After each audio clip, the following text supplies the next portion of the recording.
भंज साहित्य अनुरागी सुधी श्रोता बंधु मान को नमस्कार। बंधुगण आज आमे से भंज साहित्य अर्थात कवि सम्राट उपेन्द्र भंज जी कि ओडिया रीतिकाव्य जुगरे भंज जुग बोली प्रतिष्ठा लाभ करते श्रेष्ठ कृति सबू जो काव्य सबू रही भितर जो वैदेश विलास काव्यटी आम आलोचना करुचे तार त्रयोविंश छंद अर्थात 23 छंद जो विषय वस्तु अच्छी शूर्पणखार नासाकर्ण किभली लक्षण छेदन करथिले रामचंद्रंकर आदेश रे तद्विषय प्राय आपण माने जानती एवं विशेषतः बाबू नाक सिरी दान योग्य जोशा को विहर कानन करी आलिंगन को यही जो पत्रटी लिखिकी श्लेषरी रामचंद्र लक्ष्मण पाखु पठेइथिले। रामचंद्र लक्ष्मण पाखु पठेइथिबा पत्र को शूर्पणखा कौन भाविला एवं लक्ष्मण ताकू भाविले कौन एवं तार किभली सुंदर वर्णना श्लेषालंकार मध्य कवि सम्राट उपेन्द्र भंज देइचंदी। आसंतु वर्तमान शुणिबा आउ तद्विषय आ विशेष आलोचना करिवार नाही कहीं मु गोटे संक्षेप खाली टिके सूचनाक्रमी कहीदिए। लावण्यवती काव्य कवि सम्राट उपेन्द्र भंज लिखिचंदी मूर्तिमंत करी मृदु गीत विचारई एणु करिथिब अलंकार युक्त होई पद सरल ध्वनि रे मानस मोहिब अर्थीजन प्रवर को आनंद करिव अर्थीजन प्रवर बा प्रकर को आनंद करिव एवं अलंकार युक्त होइथिवो। जेहेतु मु काव्य नायिकाटी को मूर्तिमंत जीवन्यास जीवंत रूप से कल्पना करी। हाँ नायिका अर्थात स्त्री माने जमी सुंदर जी स्वभावतः जी सुंदर अलंकार टी लगे जी आउ टे सुंदर देखा जाती से भली ए काव्य नायिका को मु अलंकरण करिछि एवं तार शोभावर्धन करने एवं अर्थीजन मानकर आनंद अर्थात विज्ञजन आपण माने तो समस्ते रसिक पाठक विज्ञजन तेणु आसतु आउ ये जो बाबूनाक श्रीदान अलंकार युक्त कहवार अर्थात बाबूनाक श्रीदान योग्य जोशा को विहर कानन करी आलिंगन को जो पद श्लेषालंकार अरे कि भली कवि कल्पना हाँ बाहर ये आम मानकर कल्पना बाहर किंतु कवि सम्राट ताकू किभली सुंदर भाव रे आलोचना करिचंदी। आसंतु वर्तमान ये 33 छंदरे बाबू नाक श्रीदान जो पदटी मु कहली ये पदटी हूँ प्राय जो माने मैट्रिक पास कर अलंकार टी से श्लेषालंकार ये पर्यंत पदटी दि जाऊँगी उदाहरण स्वरूप। तेणु आउ काल विलंब न करी आसतु से छंद को जीवा। शूर्पणखा जिते कही आज्ञा रामचंद्र कही अरे वैदेही तुम्हें कहीं तुम्हें तो गोटे उच्चकूल संभूता हाँ आ तुम्हें सुंदरी कहीं तुम्हें मो प्रति आकर्षित होच मोर तो पत्नी अच्छी आओ तुम्हें अहल्या भली हाँ अभिशापग्रस्त हम कहीं अहल्या भली कहीं दशा पाइब बा दुर्दशा भोगिब तार उत्तर रे शूर्पणखा कही यार मोर तो पति वियोग हो जाए कौ दिन तेणु मत गौतम ऋषि सीना अहल्या को अभिशाप देते मत किए अभिशाप देवाको नहांती तेणु आपण भय करिवार कौन कारण ना यही कथा जो कहला शूर्पणखा तापर रामचंद्र कौन कहते देखु विनाशन मो वल्लभ भाषे चपल विनाशन रे अमृत करू अरे असन बिना न खाई तुम्हें अमृत भाया मु तुम पाखे अपूर्व सुंदरी ठियाई अमृत तुल्य ताकू तुम्हें फिंगी दौच ये यथार्थ नुहे। एवं बड़ मानवीरु घेन दान भी बाड़ी बसाई हृदय तुला पात्र रे तुली बड़ मानवीरु दान भी मान जे असुंदरी ये कथा धारणा करवा उचित नुहे।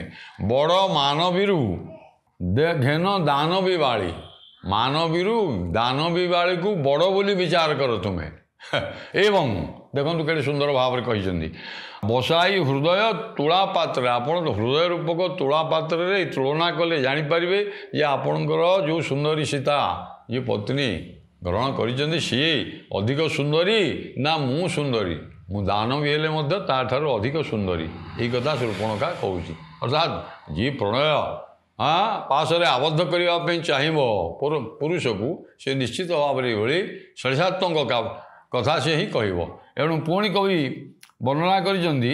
ଶୂର୍ପଣଖା କହୁଛି କ'ଣ ନା ତୁମେ ହୃଦୟ ପାତ୍ରରେ ତୁଳା ପାତ୍ରରେ ବଣିଆ ଯେମିତି ତୁଳା ପାତ୍ରରେ ତୁଳେ ସେଇଭଳି ତୁମେ ହୃଦୟ ରୂପକୁ ତୁଳା ପାତ୍ରରେ ଥରେ ତୁଳନା କର। ଏବଂ କିଭଳି ତୁଳନା କରିବ କହୁଛି ବିଶେଷ ରତିରେ କେ ହୋଇବ ବିଚାର ବଣିକ ଭାବରେ ତହିଁ ବଣିଜ କର। ଆରେ ତୁମେ ବଣିକ ଭାବରେ ବଣିଆ ବଣିଆ କ'ଣ କରେ ନା ରତି ଇଏ ହେଲା ରତି ଅର୍ଥାତ୍ କାମ ଆଉ ରତି ଶବ୍ଦର ଅର୍ଥ ହେଉଛି ଉପଭୋଗ କରିବା ରତି ଶବ୍ଦର ଉପଭୋଗ କରିବା ଏବଂ ରତି ବୋଇଲେ ସୁନାକୁ ଆପଣ ଦେଖି ଓଜନ କରନ୍ତି ରତି ମଶା ଯେମିତି ଗ୍ରାମ ଇତ୍ୟାଦି ଆଜିକାଲି ସବୁ ହେଇଗଲାଣି ସେତେବେଳେ ସବୁ ରତି ଶବ୍ଦ ଥିଲା ରତି ମାନେ ଏତିକି ଟିକିଏ ହେଲା କି ଏଣୁ ବିଶେଷ ରତିରେ କେ ହୋଇବ ବିଚାର ରତି ସୁନାକୁ ତୁଳା ପାତ୍ରରେ ଓଜନ କରିକିରି ଯେଉଁଠି ଟିକେ ଅଧିକ ବଣିଆ ତାକୁ ହିଁ ଆପଣଙ୍କୁ ଠକିକିରି ନେଇଯାଏ ଲୋକ କହନ୍ତି ତେଣୁ ସେ ଅଧିକ ମୂଲ୍ୟ ଦେଇକିରି ତାକୁ ରତିକୁ ଆଉ ଟିକେ ଅଧିକ ଥିଲେ ନେଇଯାଏ ସେମିତି ମୋ ପାଖରେ ଯେଉଁ ରତି ଭାବ ଅଛି ସେ ନିଶ୍ଚିତ ଆପଣଙ୍କ ସ୍ତ୍ରୀ ପାଖରୁ ଅଧିକ ଅର୍ଥାତ୍ ମୁଁ ଆପଣଙ୍କୁ ବିଶେଷ ଭାବରେ ଆକୃଷ୍ଟ ବା ଆପଣଙ୍କୁ ମିଳନରେ ଯଥେଷ୍ଟ ସୁଖ ବା ଆନନ୍ଦ ଦେବି ଆପଣ ଟିକେ ବଣିଆ ଭଳି ବଣିଜ କରନ୍ତୁ। यार उत्तर रामचंद्र कौन कहते देखु विष्णुपदी जल केते निर्मल जोशा बारिद आबिल जले चातक आशा। अरे विष्णुपदी जल कहीं गंगा जल हाँ विष्णुपदी आकाश से निर्गत हो जाए ता ना व्यद गंगा बोली कहुई हाँ बा व्योम गंगा तेणु विष्णुपदी जल केते निर्मल अर्थात गंगार जल केड़े पवित्र आउ मेघर जल मेघ विभिन्न गाड़िया पुष्करिणी आज्ञा सब पंक पोखरी नदी ह्रद इतर नहीं आसपाकार घनीभूत हो मेघ वर्षा हो तेणु सी केवे हाँ गंगा जल ठारू निर्मल यहाँ भाविया उचित नुहे अर्थात कहीं मोर स्त्री मोर धर्मपत्नी सीता एवं कहीं तू मायाविनी राक्षसी आ कहि कि कथा श्लेषर एक कथा कहुई तेणु मुझे कहली श्लेष शब्द बसिले आज्ञा श्लेषालंकार हम आजा बन्ही कणा गिड़ा चकुर हे नागर विधु कर स्वादु हेनी लोभित हिर बन्ही हे नागर बन्ही कणा चकोर पक्षी चंद्रजोत्सना पान करे बन्ही कणा मध्य गिले पुराण में लिखाई जे चकोर पक्षीटा बन्ही कणा अग्निकणा को मध्य पान करे किंतु चंद्र किरण जिते पाए विधुकर स्वादु हेनी लोभी जिते विधुकर बा चंद्र किरण को पाई जाए हाँ चकोर पक्षी चंद्रजोत्सना भी पान करे अग्निकणा भी पान करी पारे अथच आपण कौन कर सुधा जदि अमृत पाइबा परे चंद्र आपण रामचंद्र सी चंद्र आजा सुधा चंद्रजोत्सना जमी पान करे चातक पक्षी आपण सेमती अमृत पान करूँ अर्थात मु अग्निकणा ठारू आहरी सुंदर बा सुंदरी एणु विधुकर स्वादु हेले चातक पक्षी ताको अग्निकणा को परिहार करी आज्ञा चंद्र किरण को पान करे लोभासक्त होकर तेणु आपड़ सेमती मते विचार करूँ तुलादंड तुलिकी मु अग्निकणा नुहे मुझे अमृत तेणु आपड़ मते ग्रहण करूँ आर उत्तर आज्ञा रामचंद्र पुणी कौन शूर्पणखार प्रश्न पचारा पर सूत्र ये कहवा पर आज्ञा रामचंद्र कौन ताकू कहते बैरी असुरी विज्ञान न कर विभोगी असुरी ए विज्ञान न कर विष्णुवश जलंधर मनोहारीर विभोगी असुरी ए विज्ञान न कर विष्णुवश जलंधर मनोहारीर विजे कर उठी कुंजे करिबा केड़ी बक्ता हेले राम चाल घंचाल बाड़ी बक्ता हेले राम चाल घंचाल बाड़ी विभोगी असुरी ए असुरी भोगर उपयुक्त नुहे विभोग शब्द देले तेणु सब देख गोटे गोटे शब्द श्लेषर रही द्व्यर्थ बोधक विभोगी अर्थात ये भोग्या नुहे भोगज्ञा नुहे हाँ ये बाड़ी भोग करिवार उपयुक्त ये बाड़ी नुहे ये कथा आपण विचार मनरे करंतुनी विभोगी असुरी एवं असुरी आओ ये भोग करिवार उपयुक्त सुंदरी मो पक्षरे नुहे ये विचार आपण न करते कहीं ना विष्णु बस जलंधर मनोहारीर जदि आप भावुवे राक्षसी जलंधर राक्षस थिला आज्ञा ଜଳନ୍ଧରକୁ ବଧ କରି ବୃନ୍ଦାବତୀ ତାର ସୁନ୍ଦରୀ ସ୍ତ୍ରୀକୁ ଆପଣ ବିଷ୍ଣୁ ସ୍ୱୟଂ ବିଷ୍ଣୁ ହିଁ ତାକୁ ନେଇଯାଇଥିଲେ। ତେଣୁ ଜଳନ୍ଧରର ସ୍ତ୍ରୀ ବୃନ୍ଦାବତୀକୁ ବିଷ୍ଣୁ ଅସୁରୀ ହେଲେ ମଧ୍ୟ ବା ରାକ୍ଷସୀ ହେଲେ ମଧ୍ୟ ଜଳନ୍ଧର ହେଉଛି ରାକ୍ଷସ ବର୍ଣ୍ଣନା ହେଇଛି ଆପଣ ଜାଣିଛନ୍ତି ଭଲ ଭାବରେ କାର୍ତ୍ତିକ ମହାତ୍ମ୍ୟରେ ମହାଦେବ ଦାସକୃତ କାର୍ତ୍ତିକ ମହାତ୍ମ୍ୟରେ ବିଶେଷ ଭାବରେ ବର୍ଣ୍ଣନା ହେଇଛି ବୃନ୍ଦାବତୀକୁ କେମିତି ଗ୍ରହଣ କରିଥିଲେ। ତେଣୁ ଆପଣ ସେ ବିଚାର କରନ୍ତୁ ହେଲା। ପ୍ରଥମେ କହିଛି ଆଜ୍ଞା ବଡ଼ ଦାନବୀ ମାନବୀ ଠାରୁ ଦାନବୀ ସୁନ୍ଦରୀ। ଏଠି କହିଲେ ରାକ୍ଷସୀ ଯଦି ବା ଭାବୁଛ ତୁମେ ତାହେଲେ ଜଳନ୍ଧରର ପତ୍ନୀକୁ ବୃନ୍ଦାବତୀକୁ କିଭଳି ଭଗବାନ ବିଷ୍ଣୁ ହରଣ କରି ନେଇଥିଲେ। ଏବଂ ବିଜେ କର ଉଠି କୁଞ୍ଜେ କରିବା କେଳି ବକ୍ତା ହେଲେ ରାମ ଚାଳ ଘଞ୍ଚାଳ ରେ ବାଳି ଆଉ ଜଞ୍ଜାଳ ନ କର। ରାମ କହିଲେ ବକ୍ତା ଅର୍ଥାତ୍ ରାମଚନ୍ଦ୍ର କହିଲେ ୟାର ଶୁଣିକିରି ଶୂର୍ପଣଖାର କଥା ଶୁଣିକିରି ରାମଚନ୍ଦ୍ର କହିଲେ ଆଉ ଯେତେ ସେ କହିଲା ନା କହିଲା ବିଜେ କର କୁଞ୍ଜକୁ ଆଉ କାଳ ବିଳମ୍ବ ନ କରି ସେ ତ ଅରଣ୍ୟ ଆଜ୍ଞା ତେଣୁ କୁଞ୍ଜକୁ ଆପଣ ବିଜେ କର ଆଉ ମୋତେ ଉପଭୋଗ କର। ଏଇ କଥା ଯେତେବେଳେ କହିଲା ସେ କହିଲା ଆରେ ରେ ବାଳି ତୁ ବାରମ୍ବାର ଏତେ କଥା କହୁଛୁ ଆଉ ମୋତେ କଟାଳ କରେ ନା ଏଇ କଥାରେ ମୋତେ ଆଉ କଟାଳ ବା ଘଞ୍ଚାଳ ନ କର। ଏବଂ ପୁଣି କହୁଛନ୍ତି ରାମଚନ୍ଦ୍ର ବକ୍ରାକ୍ଷୀ ମନୁଜେ ନାହିଁ ଅନୁଜେ ଚାହା ରେ ବକ୍ରାକ୍ଷୀ ସୁନ୍ଦରୀ ବକ୍ର ଆଖି ଯାହାର କଟାକ୍ଷ ଥରେ କଟାକ୍ଷପାତ କରି ବକ୍ରାକ୍ଷୀ ଅର୍ଥାତ୍ କଟାକ୍ଷରେ ଥରେ ମନୁଜ ଅର୍ଥାତ୍ ଯେତେ ସଂସାରରେ ଯେତେ ମନୁଷ୍ୟ ଅଛି ତାଠାରୁ ମୋର ଭାଇ ସାନ ଭାଇ ଅନୁଜ ଲକ୍ଷ୍ମଣ ହେଉଛି ସୁନ୍ଦର ଏବଂ ଜ୍ଞାନୀ ସିଏ ଆଉ ବୁଧ ସେ ମୋ ଆଜ୍ଞା କହ ହୋଇବ ନା ସିଏ ହେଉଛି ସଂସାରରେ ବୁଦ୍ଧିମାନ ସମସ୍ତଙ୍କ ଠାରୁ ଏବଂ ସୁନ୍ଦର ମୋର ଅନୁଜ ଆଉ ତାକୁ ତୁମେ ଯାଇ ତା ପାଖରେ ତୁମେ ପ୍ରଣୟ ଭିକ୍ଷା କର ସିଏ ତୁମକୁ କେବେ ହେଲେ ନାହିଁ କରିବ ନାହିଁ ମୋର ବିଶ୍ୱାସ। ଏବଂ ବାମଲୋଚନା ସଙ୍ଗତି ନାହିଁ ତାହାର ବାମନ ହି ତତ୍କାଳ କରିବ ସ୍ୱୀକାର ରେ ବାମଲୋଚନା ବାମଲୋଚନା ସୁନ୍ଦରୀ ବାମଲୋଚନା ଶବ୍ଦ ଗୋଟିଏ ଦେଲେ ଅମର କୌଶଳେ ଅଛି ମତ କାଶୀ ନୃତ୍ତମା ବରବରିଣୀ ବାମଲୋଚନା ଇତ୍ୟାଦି ଅଛି ସବୁ ପର୍ଯ୍ୟାୟବାଚ ସ୍ତ୍ରୀର ସୁନ୍ଦରୀ ସ୍ତ୍ରୀମାନଙ୍କର। ଏଣୁ ବାମଲୋଚନା ସଙ୍ଗତି ନାହିଁ ତାହାର ଅର୍ଥାତ୍ ସୁନ୍ଦରୀ ସ୍ତ୍ରୀ ସଙ୍ଗତି ତା ପାଖରେ ଯଦିଓ ଆପଣମାନେ ଜାଣିଛନ୍ତି ଲକ୍ଷ୍ମଣ ତ ବିବାହ କରିଥିଲେ ନା ଉର୍ମିଳାଙ୍କୁ ତେଣୁ ଏ କହିଲା ଯେ ନାଇଁ ସେ ହେଉଛି ଏ ବର୍ତ୍ତମାନ ମୋ ପାଖରେ ସିନା ପତ୍ନୀ ଅଛି ତା ପାଖରେ ସଙ୍ଗତି ନାହିଁ ସ୍ତ୍ରୀ ସଙ୍ଗତି ନାହିଁ ତେଣୁ ସିଏ ବାମ ଅର୍ଥାତ୍ ସେ ଏଥିରେ କଥାରେ କେବେ ହେଲେ ବାମ ବା ନାସ୍ତି କରିବ ନାହିଁ ତତେ ଗ୍ରହଣ କରିବ ମୋର ଦୃଢ଼ ବିଶ୍ୱାସ। ବିଲୁକି ସେ ଆଲୋକିତ ସୁନ୍ଦର ରୂପ ବେଗେ ଯାଇ କାମୁ କି ଲକ୍ଷଣ ସମୀପ ୟା କହିବା ପରେ ଏ ପର୍ଯ୍ୟନ୍ତ ଦେଖନ୍ତୁ ରାମଚନ୍ଦ୍ରଙ୍କର ସୌନ୍ଦର୍ଯ୍ୟରେ ସେ ମୁଗ୍ଧ ହେଇକରି ଥିଲା ତେବେ ବାରମ୍ବାର ପ୍ରତ୍ୟାଖ୍ୟାତ ସେ ଦେଖିଲା ଯେ ଆଉ ଉପାୟ ନାହିଁ ମୋତେ ଯାହା ଅନ୍ୟ ପ୍ରସ୍ତାବ ଯେତେବେଳେ ଦେଇଛି ଅନ୍ତତଃ ଗ୍ରହଣ କରିବା ବୋଲି ଯେତେବେଳେ ଲକ୍ଷ୍ମଣକୁ ଯେତେବେଳେ ସେ ଚାହିଁଛି ତାକୁ ସିଏ ମଧ୍ୟ ସେଇଭଳି ସୁନ୍ଦର ଦେଖାଗଲା। ଲୋକ କହନ୍ତିନି ୟାରେ କାମ ବାଣରେ ଯେ ଜର୍ଜରିତ ହେଇଛି ଆଉ ଜଣକ ଦ୍ୱାରା ଯେତେ ପ୍ରତ୍ୟାଖ୍ୟାତ ହେଉଛି ଆଉ ସେ ନିଶ୍ଚୟ ଅନ୍ୟ ପୁରୁଷକୁ ଖୋଜିବ ତେଣୁ ଲକ୍ଷ୍ମଣକୁ ଯେତେବେଳେ ଚାହିଁଛି ଲକ୍ଷ୍ମଣ ମଧ୍ୟ ତାକୁ ସୁନ୍ଦର ଦେଖାଯାଇଛନ୍ତି।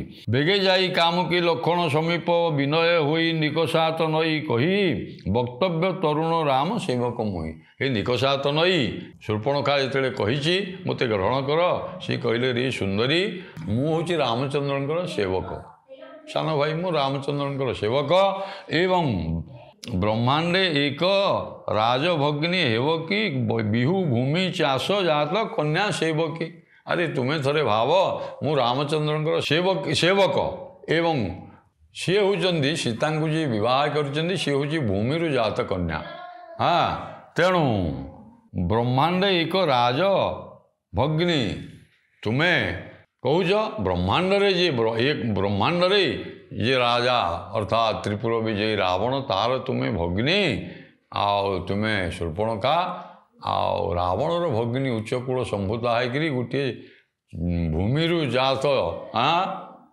ଆଉ କନ୍ୟାର ତୁମେ ସେବକୀ ହେଇକିରି ରହିବ ଏଇଟା ଲୋକ ଗ୍ରହଣ କରିବେ କି ଉଚିତ ନୁହେଁ ତେଣୁ ତୁମେ ଏଥିରୁ ନିବୃତ୍ତ ହେଇଯାଅ। ଏବଂ କ'ଣ ହେଇଛି ଘଟଣା ଆପଣ ଦେଖନ୍ତୁ ବସେ ରାତ୍ର ଯୋଗୀ ପ୍ରାୟ ନିଦ୍ରାକୁ ତେଜି ଆଉ ବିଶେଷତଃ ମୁଁ ଯୋଗୀ ପ୍ରାୟ ମୁଁ ଯୋଗୀ ଦୀକ୍ଷାକୁ ଗ୍ରହଣ କରିଛି, ବିନିଦ୍ର ରଜନୀ କଟଉଛି, ମୁଁ ରାତି ସାରା ରାମଚନ୍ଦ୍ରଙ୍କର ଆଶ୍ରମରେ ପହରା ଦେଉଛନ୍ତି। ତେଣୁ ବସେ ରାତ୍ର ଯୋଗୀ ପ୍ରାୟ ନିଦ୍ରାକୁ, ଯେତେବେଳେ 14 ବର୍ଷ ବନବାସ ରାମଚନ୍ଦ୍ରଙ୍କୁ ହୋଇଥିଲା, ସେହି ସମୟରେ ଲକ୍ଷ୍ମଣ ଦିନେ ମାତ୍ର, ଯାହା ବର୍ଣ୍ଣନା ଅଛି ରାମାୟଣ ପ୍ରଭୃତି ଗ୍ରନ୍ଥରେ ଆପଣମାନେ ଜାଣିଛନ୍ତି, ଖାଇନଥିଲେ କି ଶୋଇନଥିଲେ 14 ବର୍ଷ। ଏଣୁ ବସେ ରାତ୍ର ଯୋଗୀ ପ୍ରାୟ ନିଦ୍ରାକୁ ତେଜି ଏବଂ ବାହୁଡ଼େ ବାରାଙ୍ଗନା ମୋତେ କି ରେ ବାହୁଡ଼ରେ ବାରାଙ୍ଗନା, ମୋତେ ତୁମେ ଆଉ ଆଶା ନ କରିକିରି ତୁମେ ଯାଅ। ତାପରେ ଆଜ୍ଞା ଶୂର୍ପଣଖାର ମନରେ ଟିକେ କ୍ରୋଧ ହେଇଛି, ଆରେ ରାମଚନ୍ଦ୍ର ପ୍ରତ୍ୟାଖ୍ୟାନ କରୁଛନ୍ତି ଏବଂ ଲକ୍ଷ୍ମଣଙ୍କ ଦ୍ୱାରା ପ୍ରତ୍ୟାଖ୍ୟାତ ହେଉଛି, ତାହେଲେ ସେ ନା ଏପଟର ହେଇପାରୁଛି ନା ସେ ଗ୍ରହଣ କରୁଛନ୍ତି ନା ଏଇଭଳି ହବାରୁ ତା ମନରେ ଆଜ୍ଞା କ୍ରୋଧ ଜାଗ୍ରତ ହେଇଛି। ବିଭତ୍ସ ରସରେ ତବ ସ୍ୱାଧୀନ ଭର୍ତ୍ତା ବିଯୋଗ କରିବି, ତ ବିଭତ୍ସ ରସରେ ଅର୍ଥାତ୍ ମୁଁ ମାୟାବିନୀ ରାକ୍ଷସୀ ମୂର୍ତ୍ତି ଧାରଣ କରିକିରି ତମର ଯେଉଁ ସ୍ୱାଧୀନ ଭର୍ତ୍ତୃକା ପତ୍ନୀ ବୋଲି କହୁଛ, ରଖି ନପାରେ ଧାତା, ବିଯୋଗ କରିବି ତୁମଠାରୁ, ମୁଁ ତାକୁ ବିଯୋଗ କରିବି, ଆଉ କେହି ୟାକୁ ସ୍ୱୟଂ ବ୍ରହ୍ମା ହେଲେ ମଧ୍ୟ ୟାକୁ ରକ୍ଷା କରିପାରିବ ନାହିଁ। ଏଭଳି କ୍ରୋଧ ପୂର୍ଣ୍ଣ ବାକ୍ୟ ରାମଚନ୍ଦ୍ରଙ୍କୁ କହିଲା। ବଢ଼ାଉ ହସ୍ତ, ଖାଲି କହିଦେଲା ସେ କଥା ନୁହେଁ, ବଢ଼ାଉ ସେ ହସ୍ତ ସୀତା, ବଢ଼ାଉ ହସ୍ତ ସୀତାର ନାଶ ଆଶରେ, ବିହି ଲେଖ ଦେଲେ ତାକୁ ଭାଷା ଶ୍ଳେଷରେ। ଯେତେବେଳେ ହାତ ବଢ଼େଇଲା ଆଜ୍ଞା ସୀତାଙ୍କୁ ନେଇଯିବ ଝିଙ୍କିକିରି ବୋଲି ବା ବିଦାରଣ କରିଦେବ ନଖରେ, ତା ନାଁ ତ ସହଜେ ଶୂର୍ପଣଖା, ଶୂର୍ପ ଶବ୍ଦର ଅର୍ଥ ହେଉଛି ଆଜ୍ଞା କୁଲା, କୁଲା ଭଳିଆ ନଖ ଯାହାର। ସେ ସିନା ମାୟାବିନୀ ଗୋଟେ ରୂପସୀ ନାରୀ ଧାରଣ କରିଥିଲା ସୁନ୍ଦରୀ ସ୍ତ୍ରୀ ବେଶ, ଏବେ ରାକ୍ଷସୀ ହେଇଗଲା ଯେତେବେଳେ ତାର ହାତର ଯେଉଁ କୁଲା ଭଳିଆ ଯେଉଁ ନଖରେ ସୀତାଙ୍କୁ ବିଦୀର୍ଣ୍ଣ କରିଦେବ। ଏଇଭଳି ଯେତେବେଳେ ଭୟଭୀତ ବା ଭୟ ଦେଖେଇଲା, ରାମଚନ୍ଦ୍ର ଆଉ ଉପାୟ ନ ପାଇକରି ଗୋଟିଏ ଲେଖ ଅର୍ଥାତ୍ ଗୋଟିଏ ଚିଠି ତା ହାତରେ ଦେଲେ। ଯେଉଁ ଚିଠିଟି ଦେଲେ, ଯାହା ଆମର ଆଜିର ବିଷୟବସ୍ତୁ ହେଉଛି, ବାବୁ ନାକ ସିରି ଦାନ ଯୋଗ୍ୟ ଯୋଷାକୁ, ବିହର କାନନ କରି ଆଲିଙ୍ଗନକୁ, ବୈଦେହୀ ଦାସୀ ଏକି ଘେନି ହୋଇବ, ବିଧିରେ ଇନ୍ଦ୍ର ପ୍ରଶଂସା ତୁମ୍ଭେ ପାଇବ। ଚମତ୍କାର ମୁଁ କହିଛି, ଏଥିରେ ଗୋଟିଏ ହେଉଛି ଶବ୍ଦାଳଙ୍କାର ଆଜ୍ଞା, ଗୋଟିଏ ହେଉଛି ଅର୍ଥାଳଙ୍କାର, ଦୁଇ ପ୍ରକାର ଅଳଙ୍କାର, କାବ୍ୟଂ ଗ୍ରାହ୍ୟଂ ଅଳଙ୍କାରାତ୍ ବୋଲି କୁହାଯାଇଛି। ଏଣୁ ସେ ଦୃଷ୍ଟିରୁ କବି ସମ୍ରାଟ ଉପେନ୍ଦ୍ର ଭଞ୍ଜ ଏଇଠି ଲେଖାଟି ଯେଉଁ ଦେଲେ ଚିଠିଟି, ସେ ଶ୍ଳେଷାଳଙ୍କାରରେ ଲେଖା ହେଇଛି। ଇଏ ଶବ୍ଦାଳଙ୍କାର ତିନି ପ୍ରକାର, ଯମକ, ଶ୍ଳେଷ, ଅନୁପ୍ରାସ। ଏଇଟା ଶ୍ଳେଷାଳଙ୍କାର। ଖାଲି ଶ୍ଳେଷାଳଙ୍କାର ନୁହେଁ, ସଭଙ୍ଗ ଶ୍ଳେଷ, ଅଭଙ୍ଗ ଶ୍ଳେଷ, ଭଙ୍ଗା ଭଙ୍ଗ ଶ୍ଳେଷ, ତିନିଟା ଯାକ ଶ୍ଳେଷ ଏଥିରେ ରହିଛି। ଗୋଟିଏ ସଭଙ୍ଗ ଶ୍ଳେଷ, ଗୋଟିଏ ଅଭଙ୍ଗ ଶ୍ଳେଷ ଏବଂ ଭଙ୍ଗା ଭଙ୍ଗ ଶ୍ଳେଷ। ଏ ତିନୋଟି ଯାକ ଚମତ୍କାର ବର୍ଣ୍ଣନା ହେଇଛି ଶ୍ଳେଷାଳଙ୍କାରର। କେମିତି ନା, ବାବୁ ନାକ ସିରି ଦାନ ଯୋଗ୍ୟ ଯୋଷାକୁ, ରେ ବାବୁ ଲକ୍ଷ୍ମଣ, ରେ ଭାଇ ଲକ୍ଷ୍ମଣ, ଏ ଯୋଗ୍ୟ ଯୋଷାକୁ, ଏ ସୁନ୍ଦରୀକୁ, ତାର ନାସା, ବାବୁ ନାକ ସିରି ଦାନ, ନାକ ସିରି ଅର୍ଥାତ୍ ତାର ନାକର ସୌନ୍ଦର୍ଯ୍ୟକୁ ଦାନ ଛେଦନ କର। ଦା ଧାତୁର ଯୋଡ଼ି ଅଛି, ଗୋଟେ ଗ୍ରହଣ ଗୋଟେ ଛେଦନ ହେଲା। ଏଣୁ ରେ ବାବୁ ଲକ୍ଷ୍ମଣ, ଏ ସୁନ୍ଦରୀ ରମଣୀର ନାକର ସୌନ୍ଦର୍ଯ୍ୟକୁ ଦାନ ଅର୍ଥାତ୍ ଛେଦନ କର। ଏଇଟା ଲକ୍ଷ୍ମଣକୁ ଗ୍ରହଣ କରିବା ଉଦ୍ଦେଶ୍ୟରେ ଶୂର୍ପଣଖା ବିଚାର କଲା, ଆରେ ହଁ ଏଇ କଥା କହିଲେ, ରେ ବାବୁ ନାକସିରି ଦାନ, ଏହାର ଯେଉଁ ସୁନ୍ଦର ନାସା ଆଉ ଏଇ ରମଣୀ ଅତି ସୁନ୍ଦର, ଆକୁ ତୁ ଗ୍ରହଣ କରେ ପତ୍ନୀ ରୂପରେ। ଏବଂ ଲକ୍ଷ୍ମଣ ହେଇକଲେ କ'ଣ ବୁଝିଲେ ନା, ବାବୁ ନାକସିରି ଦାନ, ନାକସିରି ଏ ଯୋଗ୍ୟ ଯୋଷାର ନାକ, ସ୍ୱରବ୍ୟୟଂ ସ୍ୱର୍ଗ ନାକ ତ୍ରିଦିବ, ନାକ ଅର୍ଥାତ୍ ସ୍ୱର୍ଗ ସିରି। ଏବଂ କ'ଣ ହେଇଛି, ୟାକୁ ତୁ ଗ୍ରହଣ କରିକିରି ସ୍ୱର୍ଗ ସୁଖ ଲାଭ କରେ। ଯୋଗ୍ୟ ଯୋଷାକୁ ଇଏ ଗ୍ରହଣ କରେ। ଲକ୍ଷ୍ମଣ ବୁଝିଲେ ନାକସିରି, ତାକୁ କାଟିଦେ। ଇଏ ବୁଝିଲା ନାକସିରି ଅର୍ଥାତ୍ ସ୍ୱର୍ଗର ସୌନ୍ଦର୍ଯ୍ୟ ବା ଐଶ୍ୱର୍ଯ୍ୟ ତାକୁ ଦାନ କରେ। ଏ ଉଭୟ ଅର୍ଥ ଆସିଲା ଆଜ୍ଞା। ଶୂର୍ପଣଖା ଭଳି ରମଣୀ ସ୍ୱର୍ଗ ସମ୍ପଦ ପାଇବା ଯୋଗ୍ୟ, ସ୍ୱର୍ଗ ସମ୍ପଦ ପାଇବା ଭଳି ଲାଗିବ ତୋତେ, ତେଣୁ ଆଉ ବିଳମ୍ବ ନ କରି ୟାକୁ ଗ୍ରହଣ କରେ ହେଲା। ୟାକୁ ଆଲିଙ୍ଗନ କରିବା, କୋଳାଗ୍ରତ କରି ଆଉ ତୁ ଅରଣ୍ୟରେ ବିହାର କର। ବୈଦେହୀ ଦାସୀ ବିହର କାନ ନ କରି ଆଲିଙ୍ଗନକୁ, ବିହର କାନନ, ଆଉ ଯିଏ ସ୍ୱର୍ଗ ସୁଖ ଦାନ ଦେଇପାରେ ଏ ଯେଉଁ ରମଣୀ ଆକୁ ତୁ ଗ୍ରହଣ କରେ ଏବଂ କାନନରେ ବିହର ଆନନ୍ଦରେ ବିହାର କରେ। ଆଚ୍ଛା ଲକ୍ଷଣ ବୁଝିଲେ କ'ଣ? ବିହର କାନ ନ କରି ଆଲିଙ୍ଗନ, ଗୋଟେ କାନନ କରି ଆଲିଙ୍ଗନ। ମୁଁ କହିଛି ଯିଏ ଅଭଙ୍ଗ ସଳିସ ଗୋଟେ ହେଇଗଲା ଆକୁ ଭାଙ୍ଗିଦେଲେ ବିହର କାନ, ୟାର କାନକୁ ଛେଦନ କର ନ କରି ଆଲିଙ୍ଗନ ହେଲା। କାହିଁକି? ୟାକୁ ଆଲିଙ୍ଗନ କରିବା ଏଇ ଜୋଷା ହେଉଛି, ୟାକୁ ଆଲିଙ୍ଗନ କରିବା ଯୋଗ୍ୟ ଜୋଷା ଇଏ ନୁହେଁ। ତେଣୁ ତାର କାନକୁ ବିହର କାଢ଼ିଦିଅ ଆଉ ନାକର ସିରି ସୌନ୍ଦର୍ଯ୍ୟ କାଢ଼ିଦିଅ। ଆଚ୍ଛା ପୁଣି କହୁଛନ୍ତି ବୈଦେହୀ ଏକି ଦାସୀ ହୋଇବ। ଆରେ ବୈଦେହୀ ଯେ ସୀତାର ଇଏ କ'ଣ ଦାସୀ ହେବ? ଯୋଗ୍ୟ କି? ଏ ଅର୍ଥ ଆସିବ ଆଜ୍ଞା। ବୈଦେହୀ ଦାସୀ ଏକି ଘେନି ହୋଇବ, କାହିଁକିନା ଇଏ ହେଉଛି ବିଶ୍ରବା ନନ୍ଦିନୀ ଆଉ ରାବଣର ଭଉଣୀ, ତେଣୁ ଇଏ ଦାସୀ ହେବନି। ଇଏ ବୁଝିଲା ଏ କଥା, ସେ କଥା ସେ କହିଲା ଆରେ ସୀତାର ଯୋଗ୍ୟ ଦାସୀ ଇଏ ହେବ କି? ମୁଁ କହିଲି ଇଏ ବିଶ୍ରବା ନନ୍ଦିନୀ ରାବଣର ଭଗିନୀ, ତେଣୁ ଇଏ ତାର ଦାସୀ ଯଥାର୍ଥରେ ହେଇପାରିବାର ଯୋଗ୍ୟ ନୁହେଁ, କାହିଁକିନା ଏଇଟା ଗୋଟେ ମାୟାବିନୀ ରାକ୍ଷସୀ, ଇଏ ଅର୍ଥ ଆସିବ। ଆଉ ଏ କଥା ତୁ ଯଦି ୟାକୁ ଗ୍ରହଣ ନ କରିବୁ ତାହେଲେ ବିଧିରେ ଇନ୍ଦ୍ର ପ୍ରଶଂସା ପାଇବୁ। ଇଆଡ଼େ ବୈଦେହୀ ଜଣେ ଦାସୀ ହେବ, ଆଉ ତୁ ଯଦି ଏ କଥା କଲୁ ତୁ ତ ସେବକ ସେ ସେବକୀ ହେବ, ତାହେଲେ ବିଧିରେ ଇନ୍ଦ୍ର ପ୍ରଶଂସା ତୁମ୍ଭେ ପାଇବ। ଏଇ କଥା ଶ୍ଳେଷରେ ଅର୍ଥାତ୍ ମୁଁ କହିଲି ଶ୍ଳେଷାଳଙ୍କାର, ଅଭଙ୍ଗ, ସଭଙ୍ଗ, ଭଙ୍ଗାଭଙ୍ଗ ଏ ତିନୋଟି ଯାକ ଅର୍ଥ ପଦରେ ରହିଲା। ତେଣୁ ଏଥିରୁ ଭଞ୍ଜଙ୍କର ଅଳଙ୍କାର ପ୍ରୟୋଗର ଯେଉଁ ଚମତ୍କାରିତା, ଆଉ ସେଇଥିପାଇଁ କୁହାଯାଇଛି ନା ଉପମା ଭଞ୍ଜବୀରସ୍ୟ ତସ୍ୟୈବ ଅର୍ଥ ଗୌରବଂ କଲ୍ଲୋଳି ପଦଳାଳିତଂ ସନ୍ତି ଚିନ୍ତାମଣିତ୍ର। ସେ ଉପମା ପ୍ରଭୃତି ଅର୍ଥାଳଙ୍କାରରେ ଯେଭଳି ସିଦ୍ଧହସ୍ତ ଥିଲେ, ଯମକ ଶ୍ଳେଷ ଅନୁପ୍ରାସ ପ୍ରଭୃତି ଶବ୍ଦାଳଙ୍କାରରେ ମଧ୍ୟ ତାଙ୍କର ଅସାଧାରଣ ପାଣ୍ଡିତ୍ୟ ଥିଲା। ତେଣୁ ମୁଁ କହିଛି କହି ଉପେନ୍ଦ୍ର ଭଞ୍ଜ ମୁଁ ଲଭିଛି ଶବଦ ସମୁଦ୍ର ପାର। ତେଣୁ ଆପଣମାନେ ପ୍ରାୟ ବୁଝି ଯାଇଥିବେ ଯେ ଏଇ ଯେଉଁ ବାବୁ ନାକ ସିରି ଦାନ ଯୋଗ୍ୟ ଜୋଷାକୁ ବିହର କାନ ନ କରି ଆଲିଙ୍ଗନକୁ, ଏଇ କଥାର ଯେଉଁ ଶ୍ଳେଷ ଅଳଙ୍କାର ବା ଶ୍ଳେଷ ଆଉ ଶବ୍ଦ ଶ୍ଳେଷ ଏଥିରେ ରହିଲା, ଏଥିରୁ ଆପଣମାନେ ଭଞ୍ଜ ସାହିତ୍ୟର ଚମତ୍କାରିତା, ତାଙ୍କର ଅଳଙ୍କାର ପ୍ରୟୋଗର ଆଉ ସୌନ୍ଦର୍ଯ୍ୟ ଜ୍ଞାନ, ଯଥାସ୍ଥାନରେ ଯଥାଯୋଗ୍ୟ ଅଳଙ୍କାର ପ୍ରୟୋଗ କରିବାରେ ଭଞ୍ଜ କିଭଳି ସିଦ୍ଧହସ୍ତ ଥିଲେ, ଏଇଥିରୁ ଆପଣମାନେ ଜାଣିବେ। ପରବର୍ତ୍ତୀ ପର୍ଯ୍ୟାୟରେ ଆଉ କ'ଣ ଘଟଣା ହେଲା ୟା ପରବର୍ତ୍ତୀ ପର୍ଯ୍ୟାୟରେ ସମୟ ମିଳିଲେ କହିବା। ନମସ୍କାର।